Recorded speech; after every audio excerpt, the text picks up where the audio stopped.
হে আমার ভাইও, রব্বি করিম কোরআনে পাকের মধ্যে বলতেছে নাহনু নাকুসু আলাইকা আহসানাল কসাস।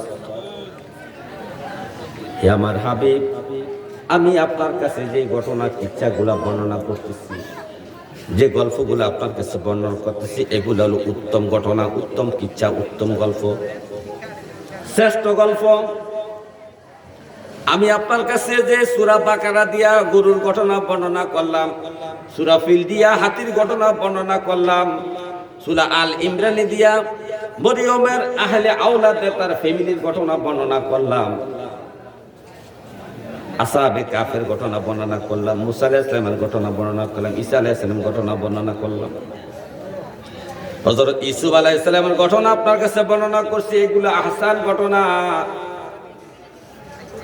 পৃথিবীর সর্বশ্রেষ্ঠ ঘটনা, পৃথিবীর সর্বশ্রেষ্ঠ ঘটনা।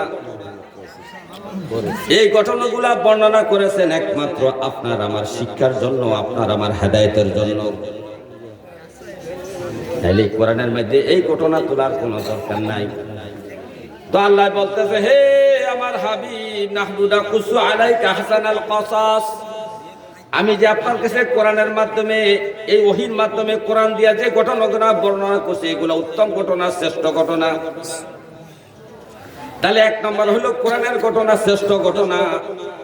এখন আসেন 2 নম্বরের শ্রেষ্ঠ ঘটনা কোনগুলা? 2 নম্বর শ্রেষ্ঠ ঘটনা হইল হাদিসের ঘটনা। কিসের ঘটনা? হাদিস শরীফের ঘটনা হইল 2 নম্বর শ্রেষ্ঠ ঘটনা। দ্বিতীয় স্থানে শ্রেষ্ঠ ঘটনা যে ঘটনাগুলো নবীজি বর্ণনা করেছেন সাহাবীদের সামনে। হযরত জুরাইজ রাহমাতুল্লাহ আলাইহির ঘটনা আল্লাহ বর্ণনা করেছেন।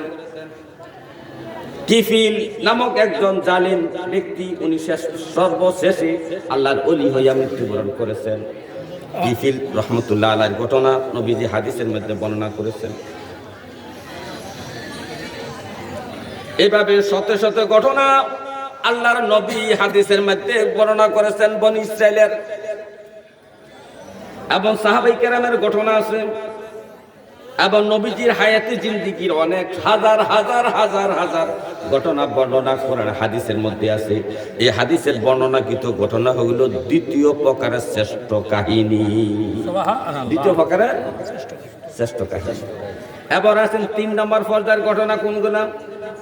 তৃতীয় পর্যায়ের শ্রেষ্ঠ কাহিনী কোনগুলা? তাবিদের যুগ থেকে সাহাবীদের যুগের পরে তাবিদের যুগ, সাহাবায়ে কেরামের ইন্তেকালের, সমস্ত সাহাবায়ে কেরাম যখন ইন্তেকাল করে ফেলেছেন, 100 বছর পর্যন্ত সাহাবায়ে কেরাম জীবিত ছিলেন। এই 100 বছরের পরে যারা আছে তাদের এই ঘটনাগুলো হলো তৃতীয় প্রকারের শ্রেষ্ঠ ঘটনা। তৃতীয় প্রকারের এই পর্যন্ত যত ওলি আউলিয়ার হক্কানি আলেম ওলামা পীর বুজুর্গের যত ঘটনা কারামত আছে, এগুলো হলো তৃতীয় প্রকারের শ্রেষ্ঠ কাহিনী। তৃতীয় প্রকারের শ্রেষ্ঠ কাহিনী। এখন আপনার কাছে প্রশ্ন আমার, তাহলে ঘটনা 3 প্রকারের হইল। কোরআনের ঘটনা সর্বশ্রেষ্ঠ ঘটনা 1 নম্বর, 2 নম্বর হাদিসের ঘটনা শ্রেষ্ঠ ঘটনা, 3 নম্বর ওলি আল্লাহদের ঘটনা। এই 3 প্রকারের ঘটনার মধ্যে 1 নম্বর কোনটা? তাহলে আপনি আগে বর্ণনা করবেন, গ্রহণ করবেন কোন ঘটনা? আপনার কাছে ধরেন 3টা মাছ আসছে, 3টা মাছের খাড়ি আপনার প্লেটের কাছে দেওয়া হয়েছে। আপনাকে বলেছেন ইচ্ছা করে আপনি মাছের খাড়িটা নেন, আপনি কোনটা নিবেন? যেটা বড়টা, সামনেরটা না, যেটা বড় মাছের খাড়ি ওইটাই কিন্তু আপনি নিবেন। কি এরকম না ঘটনাটা? ওষুধ কিনতে গেছেন, গ্যাস্ট্রিকের বড়ি, বিভিন্ন কোম্পানি গ্যাস্ট্রিকের বড়ি বানায় না?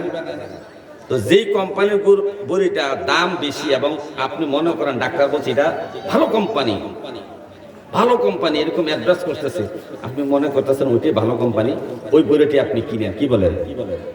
অথচ গ্যাস্ট্রিক বড়ি সব কোম্পানির বড়ি কিন্তু একই কোয়ালিটি বানায়, কিন্তু আপনি দেখতেছেন যে কোম্পানিটা নামি দামি বিদায় এই কোম্পানির ওষুধটা আপনি কিনতেছেন। ঠিক কিনা?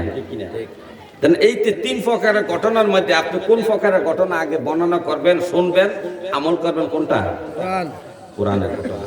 এখন আপনাদের কাছে বলতেছে, আমাদের এই দেশে বাংলাদেশে এই এত প্রকারের বক্তা আছে, যেই দলে হোক, আমি বলি নাম বলার দরকার নাই, দলেরও নাম বলবো না, যত দল আছে বাংলাদেশে, এই দলগুলা আলেমগুলা কি প্রকৃত পোকা হাদিসের কাহিনীগুলা বর্ণনা করে না? হে আমার ভাইও, মা বাবার বিষয় নিয়ে কোরআনে ঘটনা আছে, শুধু হাদিসের ঘটনায় আপনি বর্ণনা করলেন। এই মা বাবার বিষয় নিয়ে কোরআনে ঘটনা আছে, কিন্তু আপনি ওই ঘটনা একদিন আপনি বর্ণনা করেন নাই। মুসা আলাইহিস সালামের আমল, বনি ইসরাঈলের যুগ, বনি ইসরাঈলের যুগ। মুসা আলাইহিস সালামকে আল্লাহ প্রেরণ করেছে বনি ইসরাঈলদের নবী হিসাবে। এই বনি ইসরাঈল হলো ইহুদি জাতি, এরা ভয়ঙ্কর একটা জাতি। আল্লাহর সৃষ্টি জগতের মধ্যে সবচেয়ে বেশি কষ্ট দিয়েছে ইহুদি জাতি তাদের নবীদেরকে। আল্লাহর এই সৃষ্টি জগতের মধ্যে যত মানুষের মধ্যে যত জাত আছে, আরাবিয়ান জাতি, ইব্রানি জাতি, বনি ইসরাঈল জাতি, কিপ্তি জাতি, এরকম যত জাতি আছে, এর মধ্যে সবচেয়ে ভয়ঙ্কর একটা জাতি হলো ইহুদি জাতি, বনি ইসরাঈল জাতি। এই বনি ইসরাঈলকে মুসা আলাইহিস সালামকে বনি ইসরাঈলের নবী হিসাবে আল্লাহ দুনিয়া প্রেরণ করছেন। তারা খুব দুর্দান্ত চালাক ব্যক্তি ছিলেন। দেখেন, ওই বনি ইসরাঈলের যুগে মা বাবার খেদমত কি জিনিস, মা বাবার হুকুম তামিল করার কি আদব আপনার নবী মুসা আলাইহিস সালামের যুগে কি ঘটনা ঘটাইছে আল্লাহ তাআলা দেখেন। মুসা আলাইহিস সালামের যুগে একটা ধনী ব্যক্তি ছিলেন, খুব পয়সাওয়ালা ধনী ব্যক্তি ছিলেন। তার কিন্তু ছেলে মেয়ে নাই। তার ভাইয়ের ঘরে একটা বাতিজা আছে। ভাইয়ের ঘরে কি আছে? বাতিজা মনে মনে ভাববেন, আমার চাচার অনেক সম্পদ, চাচা এই সম্পদ গুলা তো আমাকে দিচ্ছে না। চাচা যদি অন্য কোনো ব্যক্তিকে হাবা করে যায় সম্পদ গুলা তুলে দেয়, আমি বাতিজা হইয়া সম্পদ পাইলাম না।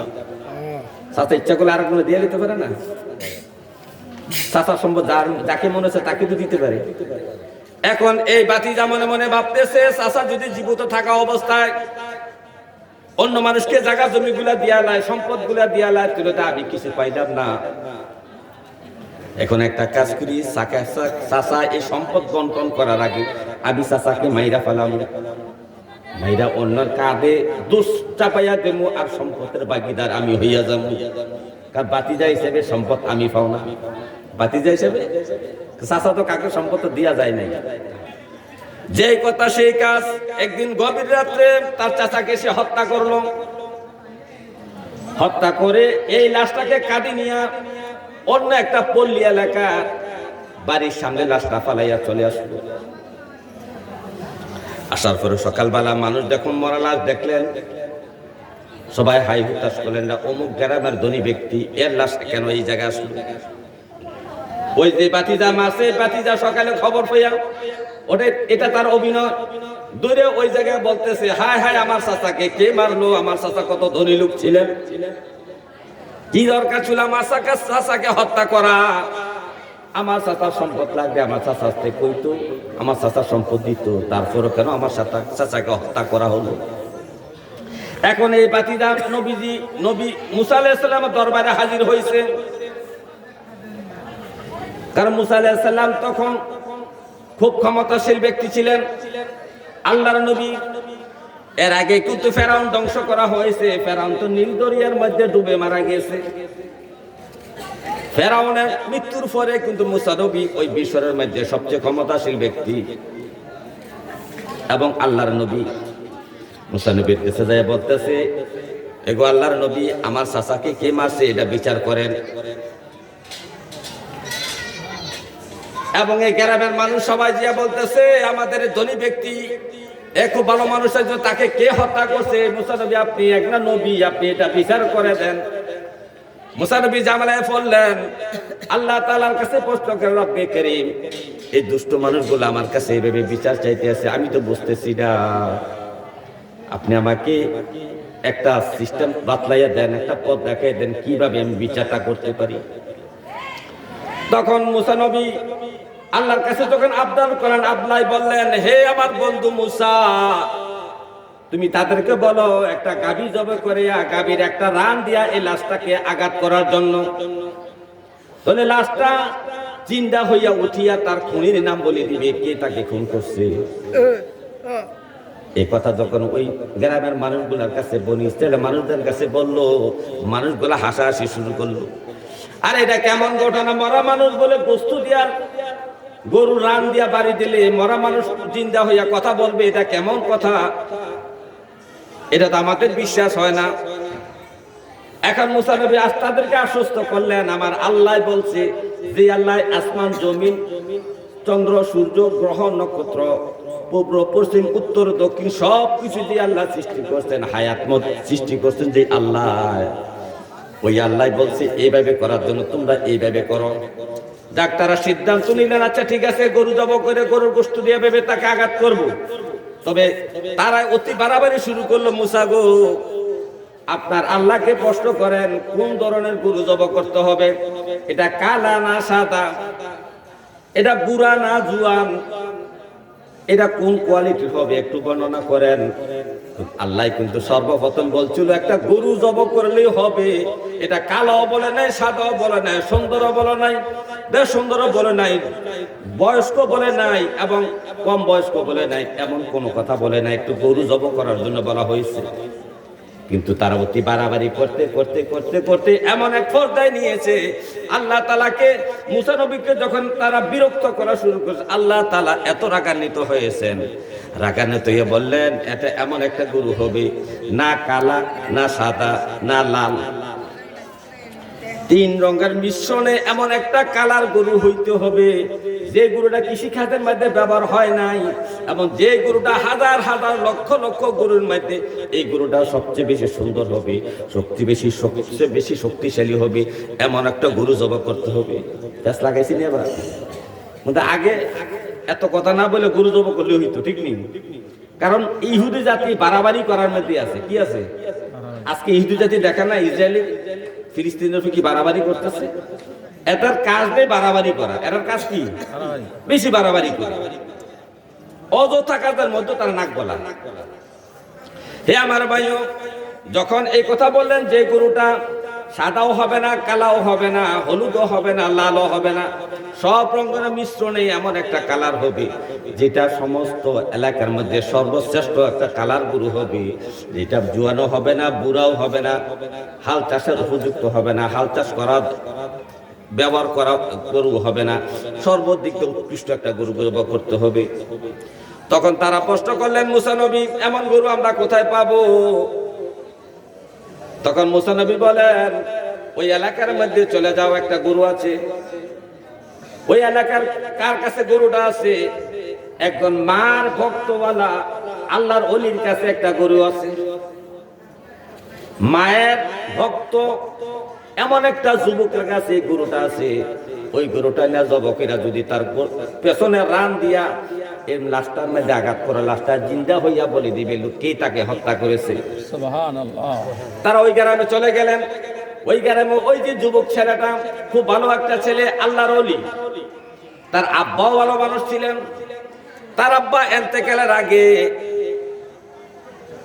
সন্তানের ওয়ারিশ হিসাবে সন্তানের একটা সম্পদ রেখে গেলেন, হায়রে আমি তো মৃত্যুবরণ করব, কিন্তু আমার ছেলের জন্য আমি কোনো সম্পদ দিনার দিরহাম টাকা পয়সা রেখে যেতে পারলাম না।